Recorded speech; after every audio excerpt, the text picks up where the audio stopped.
ಈ ಗ್ಯಾಸ್ ಅನ್ನೋದು ಯಾರು ಕಂಡುಹಿಡಿದ್ರು, ಎಲ್ಲಿ ಫಸ್ಟು ಗ್ಯಾಸಿಂದ ಅಡುಗೆ ಮಾಡಿಕೊಂಡ್ರು, ಹಾಗೆ ಯಾವ ದೇಶದಲ್ಲಿ ಫಸ್ಟು ಈ ಗ್ಯಾಸ್ನ ಉಪಯೋಗಿಸ್ಕೊಂಡ್ರು ಅನ್ನೋದು ನಿಮ್ಮ ತಲೆಯಲ್ಲೂ ಬರ್ತಾ ಇದೆಯಲ್ಲ. ಸದ್ಯದ ಪರಿಸ್ಥಿತಿ ಅದೇನೇ ನಮ್ಮ ಭಾರತದಲ್ಲಿ. ಇದ್ರ ಬಗ್ಗೆ ತಿಳ್ಕೋಬೇಕು ಅಂತ ಅಂದರೆ ನನ್ನ ವಿಡಿಯೋನ ಫುಲ್ ನೋಡಿ. ಈ ಗ್ಯಾಸ್ ಅನ್ನೋದು ಫಸ್ಟ್ ಕಂಡು ಹಿಡಿದವ್ರೆ ಇವ್ರ ಹೆಸರು ವಾಲ್ಟರ್ ಸ್ಲೆಲ್ಲಿಂಗ್ ಅಂತ ಅಂದ್ಬಿಟ್ಟು. ಇವರು ಅಮೇರಿಕದವರು. ಇವರು 1910ರಲ್ಲಿ ಈ ಪೆಟ್ರೋಲ್ ಅನ್ನೋದು ಹೇಗೆ ಆವಿ ಆಗ್ತಾ ಇದೆ ಅನ್ನೋದನ್ನ ನೋಡ್ತಾ ಇರ್ತಾರೆ. ಅವಾಗ ಅವ್ರಿಗೆ ಒಂದು ಅನಿಲ ಅನ್ನೋದನ್ನ ಕಾಣಿಸುತ್ತೆ. ಅದನ್ನ ಫಸ್ಟ್ ಇವರು ಕಂಡು ಹಿಡಿದ್ರು. ಆ ಅನಿಲ ಹೆಸರು ಏನು ಅಂತ ಅಂದ್ರೆ ಪ್ರೊಪೇನ್ ಮತ್ತು ಬ್ಯೂಟೇನ್ ಅಂತ. ಈ ಅನಿಲೆಯಿಂದನೇ ನಾವು ಇವತ್ತು ಅಡುಗೆ ಮಾಡ್ತಾ ಇರೋದು.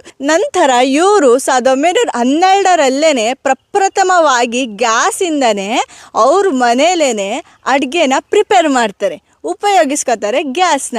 ಹೀಗೆ ಬಂತು ನಮ್ಮ ಗ್ಯಾಸಿನ ಇತಿಹಾಸ. ಅದೇ ಭಾರತದಲ್ಲಿ ಫಸ್ಟ್ ಸ್ಟಾರ್ಟಿಂಗ್ ಯಾರು ಉಪಯೋಗಿಸ್ಕೊಂಡ್ರು ಅಂತ ತಿಳ್ಕೊಬೇಕು ಅಂತ ಅಂದರೆ ನನ್ನ ಚಾನಲ್ನ ಸಬ್ಸ್ಕ್ರೈಬ್ ಮಾಡಿ, ಹಾಗೆ ನನಗೆ ಸಪೋರ್ಟ್ ಮಾಡಿ.